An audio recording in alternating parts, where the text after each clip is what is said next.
Breaking, Trump learns nickname Chinese call him, jaw-dropping. As President Donald Trump's trip across Asia comes to a close, many are reflecting on what he managed to accomplish on his journey. Along the way, it seems, the president earned a nickname in China. The way people treat the president in the U.S. is questionable, to say the least. The media is continuously critical of him, with many making false claims. Government officials are calling for impeachment with no evidence to back up their claims. However, according to the New York Times, things are very different for President Trump in China. Many Chinese nationals love the president. Many have even given him nicknames such as Uncle Trump, Grand Commander, and Donald the Strong. Those on the left are feverishly scratching their heads. They can figure out why the president gets so much praise in China. If they had bothered to listen to what the Chinese people have to say, as well the opinions of at least half of their fellow Americans, it would all make more sense. President Trump, simply put, is a charismatic person. There is even an online fan club in China devoted to President Trump. His following is massive and may also explain the exceptional dining experience in China Forbidden City with President Xi Jinping. When some of the Chinese people spoke of why they like the president so much,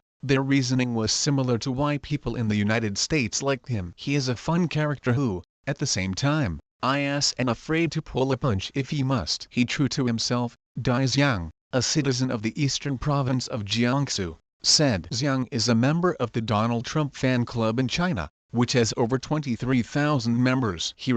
Unlike other politicians, Xiang concluded, if anything, President Trump is praised for his style as the figurehead representative of the United States. He is able to talk to just about anyone and is not afraid to express his views, even if they are not politically correct. The Chinese people are thrilled to have a different perspective of the United States, a perspective that President Trump was able to provide. The New York Times points out that after living through years of U.S. presidents lecturing China on democracy, many are relieved to have someone visit who wants to talk about ideas. They enjoy the fact that President Trump is coming to their soil to push U.S. ideologies down their throats. Instead, he is honoring their traditions, and generally speaking, asking what we can all do to make this world better together. The Chinese people insist that President Trump has managed to change the entire tone of the conversation between their country and the U.S. People are sort of tired of listening to that criticism, Zhu Kunduo, a political commentator in Beijing, said. Now we can talk to each other. Even the government-run media ran favorable stories on President Trump's visit. He is like a breath of fresh air to the people there,